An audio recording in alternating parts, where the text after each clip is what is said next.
या अय्युहल्लज़ीना आमनू इज़ा नूदिया लिस्सलाति मिन यौमिल जुमुअति फसऔ इला ज़िक्रिल्लाह सदक़ल्लाहुल अज़ीम।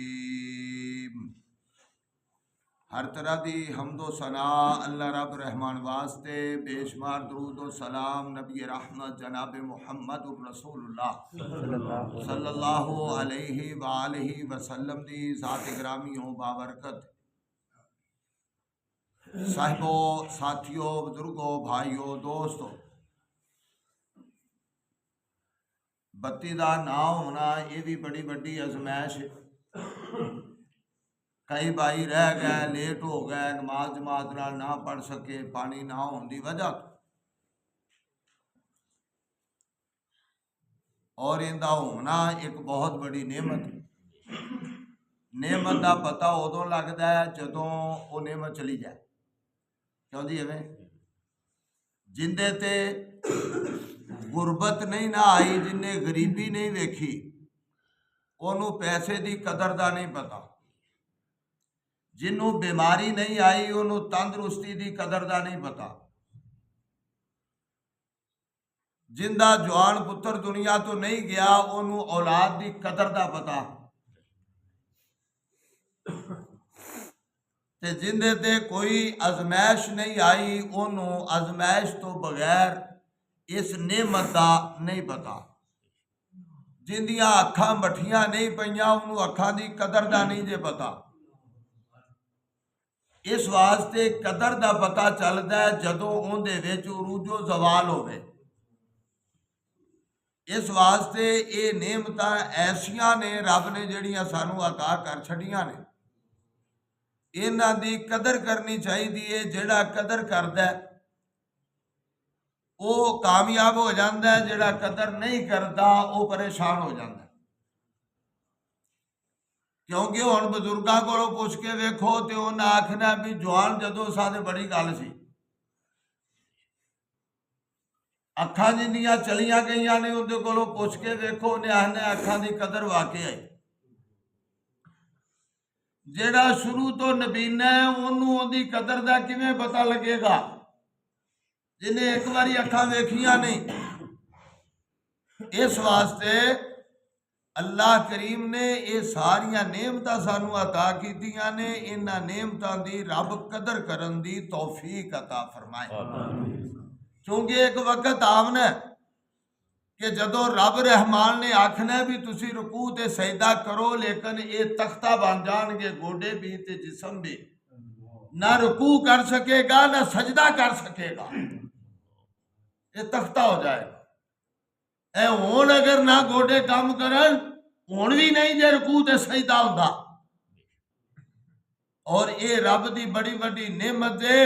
और सजदे दी जिन्हों रब तौफीक दे दे, वो समझे दुनिया व माफीहा, जो दुनिया ते जो कुछ होंदे विच इस नालों ज्यादा उन्होंने एक कदर ते ज्यादा नेमत मिल गई।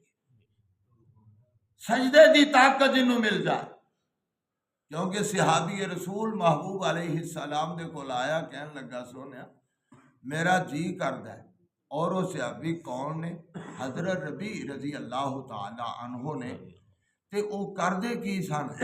छोटी जी उम्र सी ते नबी अलैहिस्सलातु वस्सलाम ना जदों उठदे ते वो दरवाजे ते खड़े होंदे भी सोहणे नबी नूं जदों पानी की जरूरत पवे ते मैं पानी का वुजू जिहड़ा वुजू का पानी आका नूं मुहैया करा। आका नूं जरूरियात जिंदगी चो किसी चीज़ की लोड़ पै ते मैं लिया के दियां। और मुफस्सिरीन ने लिखिया कि इन्ने फरमा बरदार एक दिन पानी ज्यादा ठंडा ते सोच पै गया कि महबूब ने वुजू करना है ते करा की। ते मुफस्सिरीन ने लिखिया कि ये जिहड़ा सहाबी रसूल है ना, इन्हें थोड़ा जिहा पानी लैके ते पेट इंसान का हमेशा गर्म हुंदा है। जदों पेट ठर जाए समझो कि वह बंदा गया। पेट हमेशा गर्म हुंदा है। उन्हें ना अपने पेट दे उत्ते पा के पानी बर्तन दे विच रखी रखिया कि महबूब अलैहि सलातो व सलाम नो उन्हां वुजू करना है ते ताकि पानी ज्यादा ठंडा ना होवे। ते सोहने नबी ने जदों पानी फड़िया ना ते वुजू करन लगे ते कहन लगे रबी ये पानी गर्म कित्थों कीता ही, सबब कोई नहीं सी, पानी कित्थों गर्म कर लिया। सहाबी कहन लगा सोहनिया मैं इस अंदाज नाल कीता ते सोहने नबी सल्लल्लाहु अलैहि वसल्लम ने ना खुश हो के उनकी मेहनत नूं उनकी कोशिश नूं वेख के ते आका फरमाउंदे ने इस अल या रबी, रबी सवाल कर मंग मैं तेनू रब कोलों लैके दे देंगा। आधा कौन पिया जनाब मुहम्मद रसूलुल्लाह सल्लल्लाहु अलैहि वसल्लम आंदे पैने रबी मंग ते हजरत रबी रजी अल्लाह अन्हु आंदे ने मैं सोच पै गया मैं दुनिया मंगांगा ये ने मुक जाना है ते जे मैं औलाद मंगी वो तो रब ने अता करनी करनी शादी होवेगी बाद का मसला है। ते जे कोई महल मंगे जो कुछ उन्हें हर चीज़ ने फना हो जाना है ते जे कली जन्नत मंगी तो फिर भी काम सूत्र नहीं आना ते सोहने नाल मुलाकात नहीं होनी ते आंदे ने मैं फिरना आख्या सोहने मेरा जी करदा है कि मेरा रब तुहाडा गुआंढ अता कर ਉਹਦੇ ਵਿੱਚ ਸਾਰੀਆਂ ਚੀਜ਼ਾਂ ਹੀ ਆ ਗਈਆਂ, ਸਾਰੀਆਂ ਚੀਜ਼ਾਂ ਹੀ ਆ ਗਈਆਂ। ਅੱਲਾਹੁ ਅਕਬਰ, ਸਾਰੀਆਂ ਚੀਜ਼ਾਂ ਹੀ ਆ ਗਈਆਂ ਉਹਦੇ ਵਿੱਚ। ਤੇ ਨਬੀ ਅਲੈਹਿ ਸਲਾਮ ਨੇ ਫਰਮਾਇਆ ਸਿਹਾਬੀ ਬੜੀ ਵੱਡੀ ਪੰਡ ਨੂੰ ਹੱਥ ਪਾ ਲਿਆ, ਇਹ ਗੱਲ ਬੜੀ ਵੱਡੀ ਕਰ ਦਿੱਤੀ ਉਹ ਤੇ ਹੁਣ ਮੈਂ ਤੈਨੂੰ ਇੱਕ ਨੁਸਖਾ ਦੱਸ ਦੇਣਾ ਉਹਦੇ ਤੇ ਅਮਲ ਤੂੰ ਕਰਿਆ ਕਰ, ਰੱਬ ਤੈਨੂੰ ਮੇਰਾ ਗੁਆਂਢ ਅਤਾ ਕਰ ਦੇਗਾ। ਸੁਭਾਨ ਅੱਲਾਹ। ਤੇ ਆਖਿਆ ਕਿ ਫਰਮਾਇਆ ਕਿ ਆ ਇੰਨੀ ਅਲੈਹਿਆ ਬਕਸਰਤ ਸੁਜੂਦ, ऐ मेरे सिहाबी सजदियां दे नाल मेरी मदद कर, सजदियां दे नाल सजदे जिन्ने ज्यादा करेगा उन्ना रब तेनू मेरा गुआंढ अता कर देगा, गुआंढ अता कर देगा। इस वास्ते बा अदब बा नसीब, बेअदब बेनसीब कई वेखे ने जिन्हां विच अदब नहीं ना, तुसी भी स्कूलों में पढ़ते रहे हो, ठीक है। जेड़ा बच्चा जहीन जिन्ना भी होवे लेकिन अगर उहदे विच आकड़ ते गुरूर ते तकब्बर है ना, वो एक ना एक दिन भावें वो टापर क्यों ना होवे लेकिन वो जलील हुंदा जे मुआशरे च, वो जलील हुंदा जे।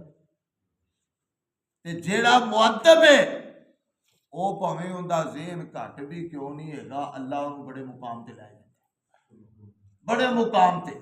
मैं एक मिसाल दे के बात समझावा।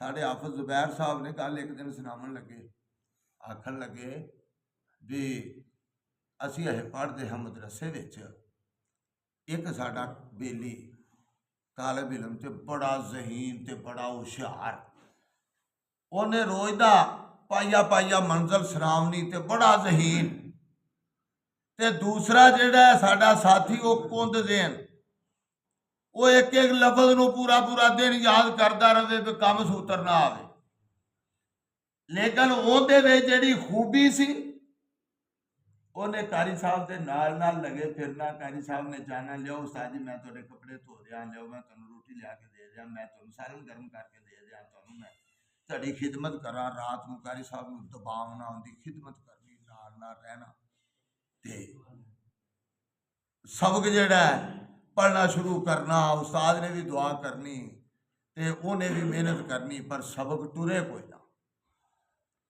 दूसरा जिहड़ा जदों कदी किसी उस्ताद ने कह देना बल्कि अख चुरा के निकल जाना भी मैनू कोई काम ही ना आख दे, मैनू कोई काम ही ना आख दे, ते जनाब मेहनत इन्नी रात नूं भी दिन नूं भी जनाब टापो टाप वो कारिए कुरान बन गया, इफल कर गया। ते दूसरा जिहड़ा सी ओनू 10 पारे सिर्फ याद होए रो पिट के, सिर्फ 10। अगली जिहड़ी गल हुण मैं नतीजा दसना चाह रहा, रिजल्ट वो जिहड़ा जहीन सी जानते होए उन्हें गल सुनाई, जेड़ा हुशियार ते जहीन सी वो जिथे पढ़ावन जाए काम सूत्र ना आवे, वो जनाब आखिरकार शादी हो गई, रोटी पूरी करनी सी ते वो है काने तंदूर ते रोटियां प्या लावे, काने तंदूर ते रोटियां प्या लावे। दूसरा जिन्हें बेचारे ने 10 बारे हिफज कीते सी, अदब ने एहतराम ने ओनू ये मुकाम अता कर दिता है, उनके सपारे 10 ने, लेकिन अल्लाह ने उन्होंने कारी मशहूर कर दिता है। उनके थले 10 कारी लाहौर दे विच बहुत बड़ा मदरसा है, 10 कारी उनके थले कम पे करते ने, मुराद बच्चे पे पढ़ाते ने, वो चौधरी बन के निगरानी पे करता है, वो निगरानी पे करता है। इस वास्ते फखर ना कीता कर पैसे ते, फखर ना कीता कर जवानी ते, फखर ना कीता कर आपकी किसी चीज से, मारे ढलदा परछावां ही। अब बाबिया को पुछा कितने सोहने होंदे सी, पुछ के दिन लंघदा हुंदा सी, पुछ के अरे बाबा चानन सी ऐ करके ला जांदा ना, हर एक उठ नूं वो बह जांदा। असीं शुरू दे विच कुर्बानी जो उठ करने शुरू कीते ना, और इन्हां सारिआं नालों पहला उठ बनाया सी जान सी। हुण ठंड तो नहीं जान छुटदी पई भी सर्दी लगदी, जमाना बदल जाना है, वक्त गुजर जाना है, लेकिन याद रख किसी चीज से मान ना कर, ये ढलदा परछावां ही लंघ जाना ही। लेकिन वो जिहड़ियां आदावां पईयां होईयां, अपनी औलाद नूं पाईयां होईयां, वड्डियां दा एहतराम करन दा वल दसो,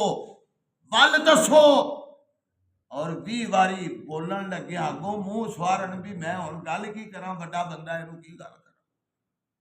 अजकल दे बाल तां चटक जवाब, एक छड्डो दूजा तीजा, बालदन बड़े खुश होंदे ने भाई, उत्तर बड़े माशाअल्लाह बंब कड्ढी आंदे ने, लेकिन उदों पता लगेगा जदों अगों जवाब आप नूं लब्भा। इस वास्ते अदब पहला करीना है मोहब्बत के करीनों में। इस वास्ते भाइयों ये नेमत है, इन्हां दी कदर करो। औलाद बड़ी नेमत, लेकिन नेमत बने तो इस वास्ते जैसा करोगे वैसा भरोगे, जो बोओगे वही काटोगे, ये मकूल है। और हकीकत जे आंदे ने ना, एक बेली ने आपदे प्यो नूं सट्टन वास्ते चलिया पानी दे विच, बड़ी मशहूर गल सुनी, सट्टन चलिया, उत्थे सट्टन लगा, उन्हें आख्या इत्थे ना सट्टी, क्यों? उन्हें आख्या इत्थे मेरे पड़दादे नूं मेरे दादे ने सट्टिया सी, इत्थे ना सट्टी, थोड़ा जगह लै गया। उन्हें आख्या इहनूं मेरे प्यो ने मेरे दादे नूं सट्टिया है, मेरे प्यो ने मेरे दादे नूं सट्टिया है। इस वास्ते उस तो अगा गया, उन्हें फिर गल सुनाई, उन्हें आख्या ये तो काम ही एवें खराब है, उवें लैके आ गया। उन्हें आख्या बल्कि मैनू भी मोढे ते रख के कोई लियाएगा तेरा। इस वास्ते अगर कोई सानू ठेडा लगता है ना, कदी औलाद अगों बोलती है, कदी कोई ना कोई गल हुंदा है, साडियां करतूतां साडे अगे आ रही ने, भावें असीं हुण तहज्जुद पे पढ़ने आ, भावें लख वली बन गए आ, लेकिन साडियां करतूतां साडे अगे आ रही। असीं जो बीजिया उहनूं वढना है। इस वास्ते रब को दुआ करनी चाहिए, अल्लाह को कमियां कुताइयां हो गई ने, अल्लाह सरफे नजर करी, अल्लाह अगर असी कोई कमी कुताई कर बैठे तो सानू मुआफ कर दी, असी वो बदला सहन जोगे नहीं। इस वास्ते मेरे भाई थोड़ा जा ध्यान करना चाहिए। अल्लाह मैनू ते ध्यान समझने की तौफीक दे। बात लंबी